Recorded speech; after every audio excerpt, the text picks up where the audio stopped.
Welcome दोस्तों, नमस्कार। तो साल की सबसे बड़ी सेल आपको फ्लिपकार्ट और अमेजोन के ऊपर देखने मिलती है और इस साल यानी कि 2022 के सितंबर 23 को ये सेल स्टार्ट हो जाएगी। अब देखोगे कि जो फ्लिपकार्ट है यहाँ पे आपको गूगल पिक्सल 6a जिसकी प्राइस है 40,000 रुपए के आसपास, ये फोन आपको 27,000 में मिल जाएगा, ऐसे पे मेंशन किया हुआ है। तो इतना सस्ता फोन जब मिल रहा है तो चुल तो मचेगी स्मार्टफोन को बाय करने की। आप दो ना।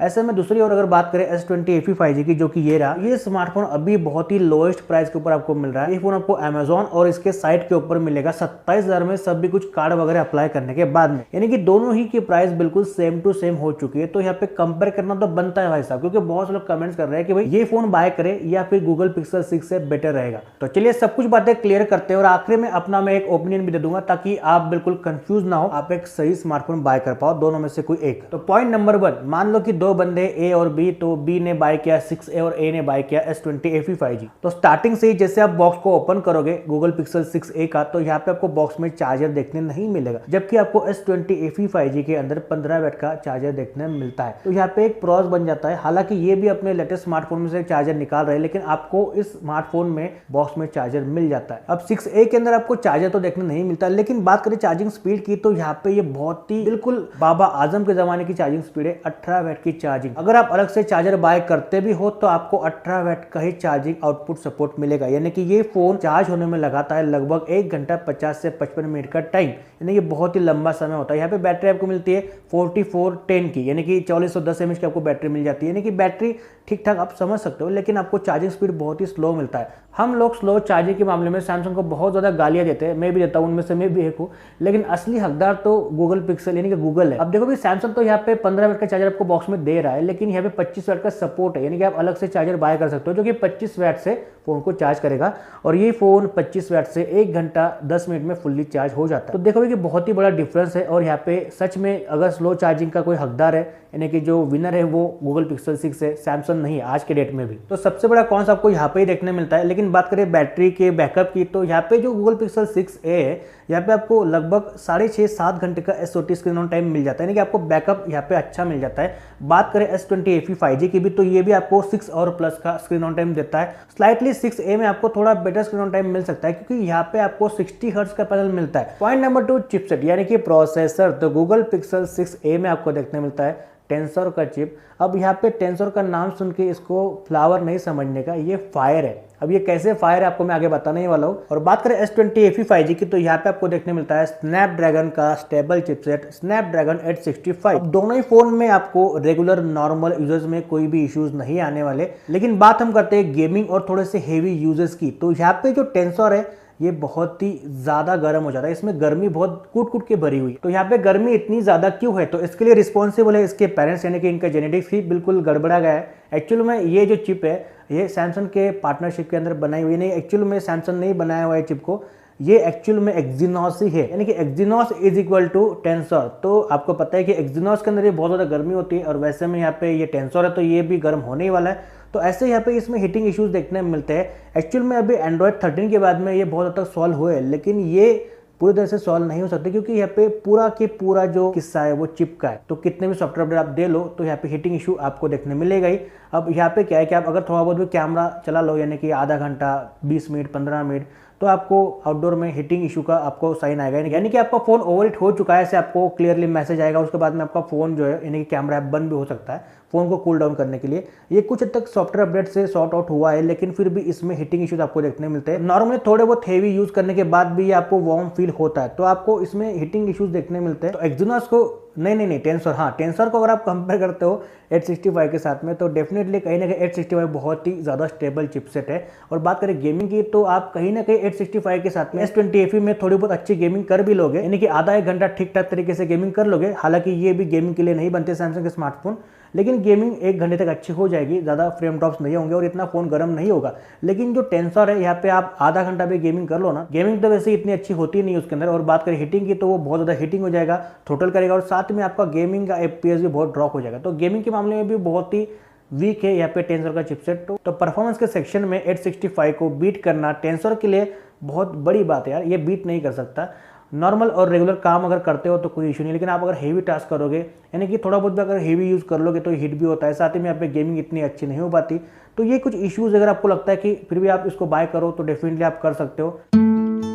दोनों ही में आपको ओलेड यानी कि एमोलेड का पैनल देखने मिलता है। क्वालिटी आपको दोनों ही में अच्छी देखने मिलती है।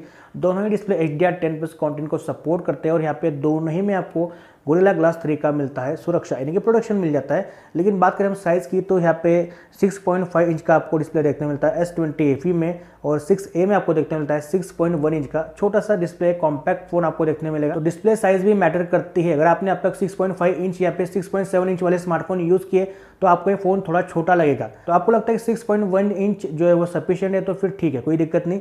लेकिन यहाँ पे एक और दिक्कत ये है कि ये 60 हर्ट्ज के साथ में आता है। 2022 चल रहा है और यहाँ पे आपको 6A में मिलता है 60 हर्ट्ज का पैनल। हाँ, मुझे पता है कि सॉफ्टवेयर बहुत ही अच्छा है, क्लीन है, स्मूथ है, लेकिन 60 हर्ट्ज फील होगा आपको, डेफिनेटली फील होगा। और S20 FE में आपको मिलता है 120 हर्ट्ज का पैनल जो कि बहुत ही स्मूथ है, रिस्पॉन्सिव है। तो डेफिनेटली यहाँ पे ये 60 हर्ट्ज मुझे कॉन्स लगता है, जो कि यहाँ पे कम से कम 90 हर्ट्ज होना चाहिए था, जो कि पिक्सल में आपको नहीं मिलता। और हाँ, दोनों ही फोन के डिस्प्ले में आपको मिलता है इन डिस्प्ले बायोमेट्रिक स्कैनर, और जो प्लेसमेंट है गूगल पिक्सल 6a के बायोमेट्रिक स्कैनर का वो मुझे बहुत ही पर्सनली अच्छा लगता है, सही जगह पे बिल्कुल रहता है यहाँ पे।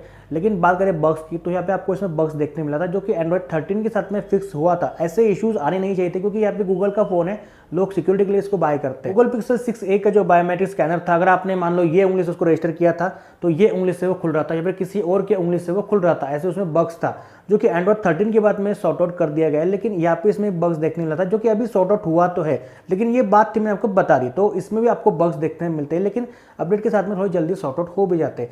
बात करें पे S20 FE की तो ऐसे इसमें अब तक कोई बग्स देखने नहीं मिला था। और अपडेट के साथ में पहले ये स्लो था इसका इन डिस्प्ले सेंसर, लेकिन अपडेट के बाद में ये बहुत ही एक्यूरेट और फास्ट वर्क कर रहा है। कोई भी मुझे इसमें इश्यू देखने अब तक तो बिल्कुल नहीं लगा। Point number 4, camera. तो यहाँ पे किसका कैमरा आपको बेटर देखने मिलता है, तो जो गूगल पिक्सल 6a आपको देखने मिलता है, यहाँ पे आपको 12.2 MB का मेन कैमरा देखने मिलता है विथ OIS के साथ में, और जो सेकंड कैमरा आपको देखने मिलता है वो है 12 MB का ultra wide camera. Selfie camera आपको यहाँ पे देखने मिलता है 8 मेगापिक्सल का। और S20 FE में आपको मिलता है ट्रिपल कैमरा का सेटअप, 12+12+8 का टेलीफोटो लेंस। इसके भी मेन कैमरा में आपको OIS का सपोर्ट देखने मिलता है, और यहाँ पे सेल्फी कैमरा आपको देखने मिलता है 32 मेगापिक्सल का। वीडियो रिकॉर्डिंग ऑप्शन की बात करें तो आप 6a के साथ में रियर कैमरा से 4K 30 और 60 के अंदर स्मूथ स्टेबल वीडियोस रिकॉर्ड कर सकते हो, बिकॉज ऑफ यहाँ पे आपको OIS का सपोर्ट देखने मिलता है। और सेल्फी में यानी कि 8 MP के साथ में आप यहाँ पे फुल HD 30 FPS में वीडियो रिकॉर्ड कर सकते हो। यहाँ पे आपको 4K का ऑप्शन देखने नहीं मिलता। और जो S20 FE है, यहाँ पे आपको 4K 30 और 60 में रियर में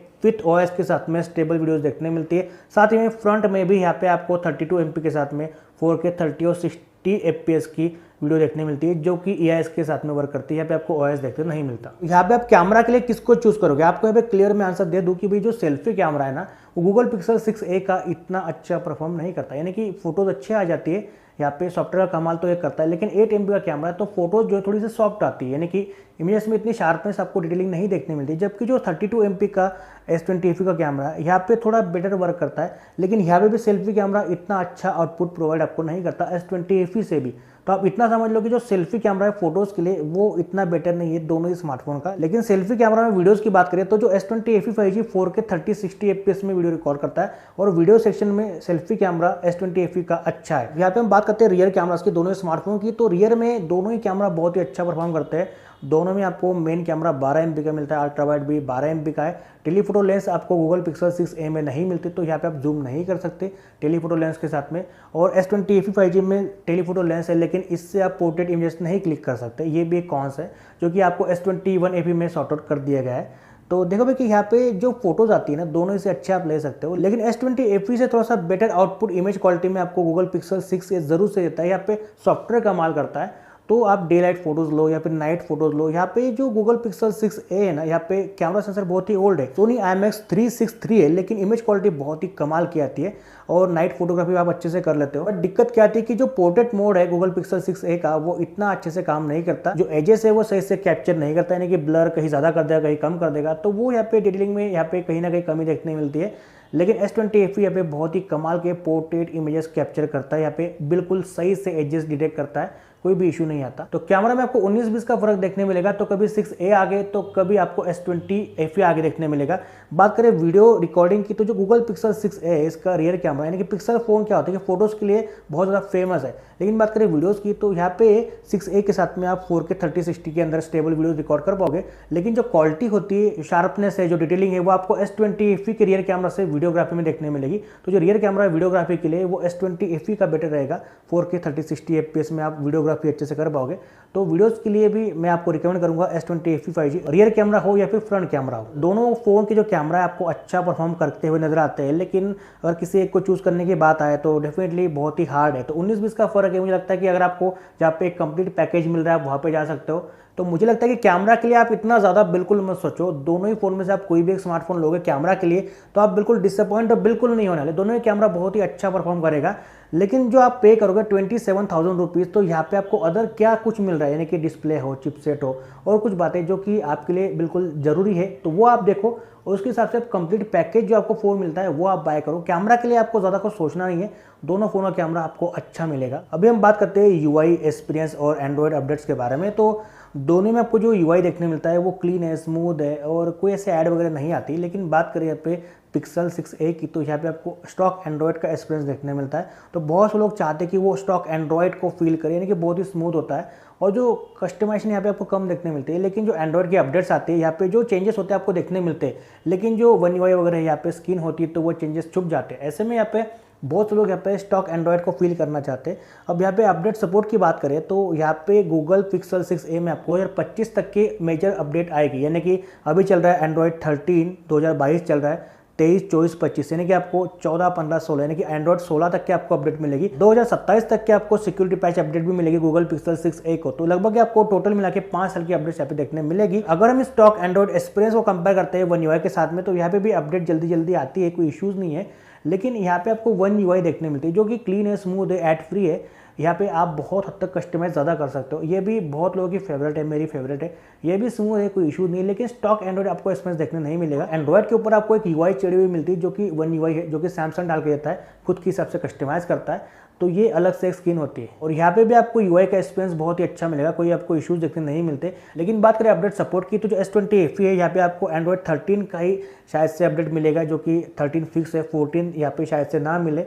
तो यहाँ पे बस आपको एक ही अपडेट देखने मिलेगी जो कि इसका एक थोड़ा सा डाउनग्रेड देखने मिलता है। तो इस तरह से दोनों ही स्मार्टफोन के बीच में कुछ main important pros and cons थे जो कि मैंने आपको बता दिए। अब यहाँ पे कुछ समानताएं भी, जैसे कि यहाँ पे आपको दोनों फोन में IP67 आपको मिलता है गूगल पिक्सल 6A में और यहाँ पे आपको मिलता है 68 का रेटिंग S20 FE 5G में।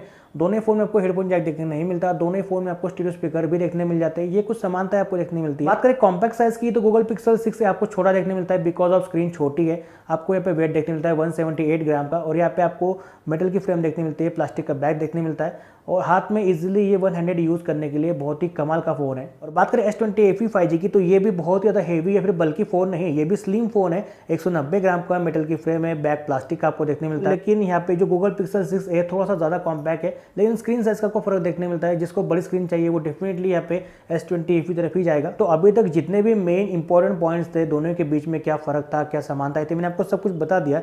लेकिन किसी को बाय करने की बात आए तो क्या कर सकते हैं, कौन सा बाय करें, किसके लिए कौन सा सही है। तो जो लोग long term Android update support चाहते हैं और साथ ही में जैसी अपडेट आती है ना कि एंड्रॉयड 14 आएगा तो सबसे पहले उनके स्मार्टफोन में आएगी, उसके बाद में सैमसंग देगा, बाद में रियलमी, ओप्पो, वीवो देगा। तो सबसे पहले यहाँ पे उनकी डिवाइस में आएगी और यहाँ पे आपको बीटा वगैरह इंस्टॉल करने का ही मौका मिलेगा। तो ये अपडेट का जो एक्सपीरियंस है आपको बहुत ही फास्ट और जल्दी मिलेगा और लॉन्ग टर्म तक मिलेगा। तो ये एक बात होती है। दूसरी बात कि इसका UI एक्सपीरियंस यहाँ पे आपको बिल्कुल नियर बाय स्टॉक एंड्रॉयड मिलता है, यानी कि क्लीन है, स्मूथ है, कोई भी आपको ज़्यादा कस्टमाइजेशन देखने नहीं मिलते। और साथ ही में जैसी अपडेट आती है न्यू वाली, तो जो चेंजेस होते हैं आपको यहाँ पे फील होते हैं, यहाँ पे आपको कोई भी अलग से स्क्रीन देखने नहीं मिलती। तो ये सेकंड बात है कि जो एक्सपीरियंस है UI का बिल्कुल कमाल का है। तो पॉइंट नंबर 3, कैमराज, यानी कि इमेज क्वालिटी के लिए, यानी कि बहुत ही शार्प और डिटेल इमेज क्वालिटी के लिए, यानी कि रियर कैमरा से आप डेफिनेटली इस फोन को ले सकते हो। वीडियो क्वालिटी की बात करिए, फ्रंट कैमरा की बात करें तो वहाँ पे S20 FE आगे।